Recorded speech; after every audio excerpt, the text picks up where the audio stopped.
100% and keeps it out for days, weeks, months, forever. Tide with mildness of Perla and Downy.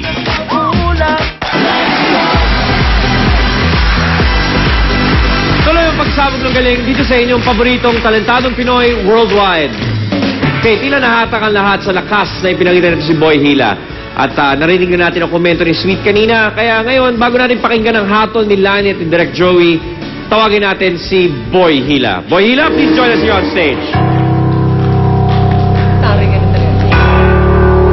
Kuya Marcos, magandang gabi po. Magandang gabi, Sir Ryan. Okay, sir, saan ba ang parte ng tenga nyo sinusuksok yung panghila ninyo? Dito sa may Dito lang naman sa may gilid. Sa may gilid? May gilid, sir. Tapos ano po yung binabaloktot ninyong ano ba yun? Bakal, alambre? Yun yung alambre yun yung sa timba. Sa timba, Yes, sir. right. Yung hawakan ng Yung timba. hawakan ng timba. Oo. So, Lani, what do you say about the talent of Kuya Kuya Marcos, Boy. Boy Hila?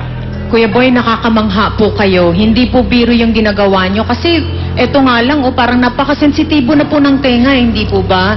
At saka yung sa paghilang ganun, hindi, para hong nararamdaman ko yung kanina habang hinihila nyo po yung tricycle. Siguro po, mas mamamangha pa ho lalo kami at magugulat siguro po kung merong elepanteng nasa loob po ng tricycle. Just kidding lang po. Sa susunod po, mag-ingat po kayo na wala hong mangyayaring aksidente. Maraming salamat po. Direk Joey?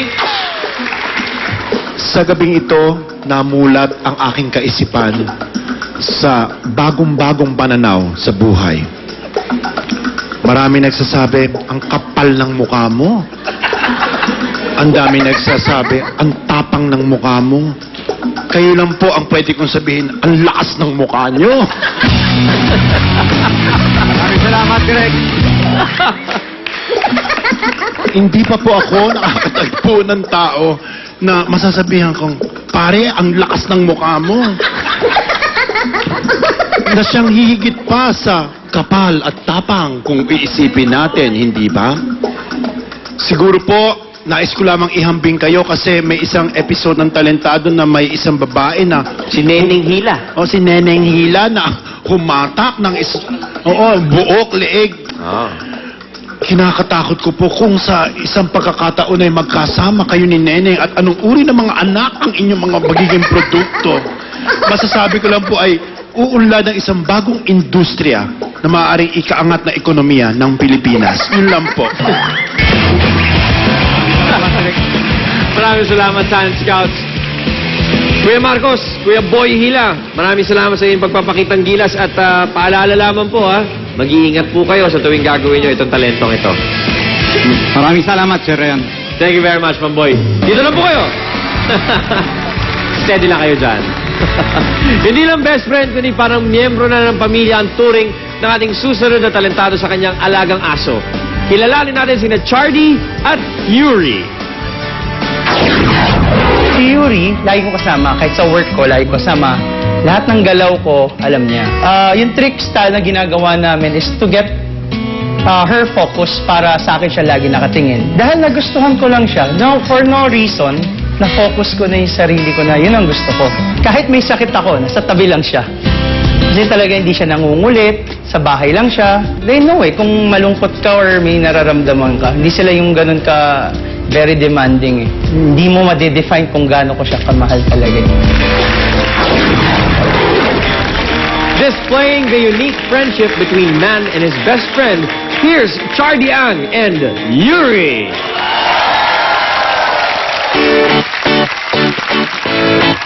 Good one. Let's go to the beach, eat, let's go get a wave. Say, what they gonna say? Have a drink, clink, found a Bud Light. Bad boys like me, it's hard to come by. The Patron, let's go get it down. The sound, yes, I'm in the zone. Is it 2, 3? Leave a good tip. I'ma blow all of my money and don't get too shit. I love this dance, so give me more, till I can't stand. Get on the floor, like it's your last chance. If you want more, then here I am. So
and Yuri.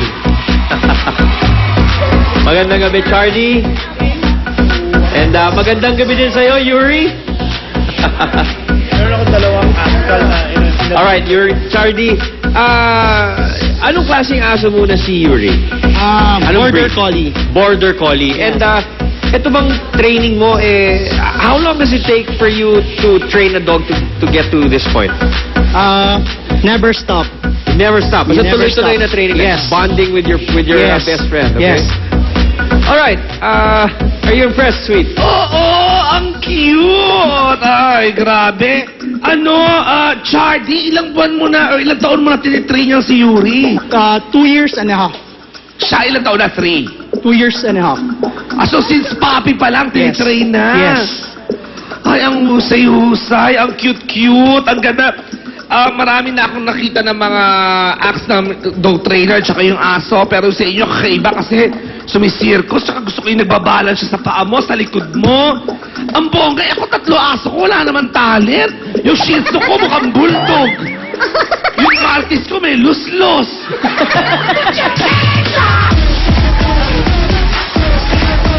Yung Yorkie ko, yung bunso ko, Yorkie, ano ba talent nun? Wala.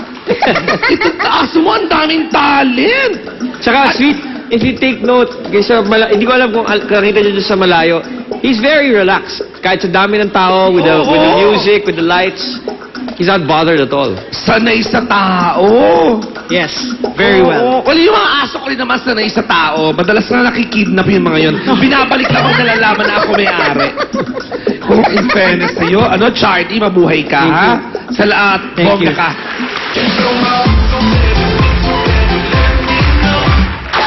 Nakita ko talaga yung relationship nyo.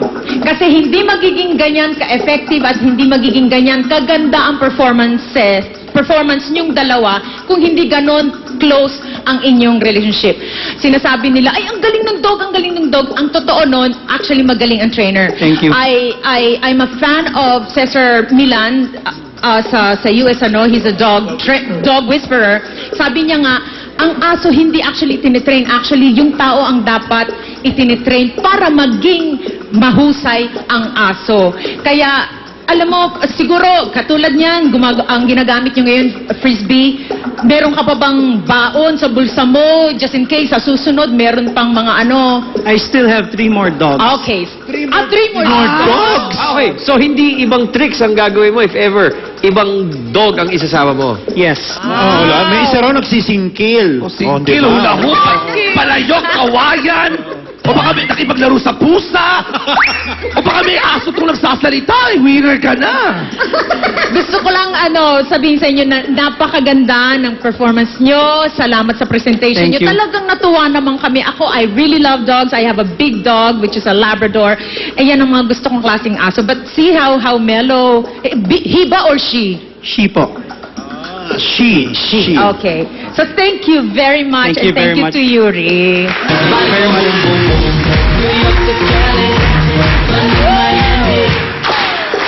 You're so lucky, you're so timely kasi the 3 of us are dog people. We're dog persons. We all love dogs. I used to have a lot of Labradors, pero now nag-adopt ako sa PAWS thanks to Direct Wow. Rich. Okay, and I have 2 Ascals whose names are Phil and James because I love the Ascals. Wow! And seeing nakakita ako ng ganyan, talagang sobra akong na-amuse. But tama ang sabi ni Lani it is the relationship, yung pagmamahalan ng trainer at saka ng kanyang aso, okay, na so much so nakitang-kita mo yung bonding ninyong dalawa. Because any dog can be, disciplined to do things, but for them to do tricks ganyan ka-efficient means that there is a loving relationship between the 2 of you. Yes. And you know what, through all the years, I've come to realize, the more I know, relax girl, okay? I've come to realize, hindi ba, the more I know about men, the more I love my dogs. Okay, so you're so lucky and bravo. I can't wait to see your other dogs. Okay. Thank you very much.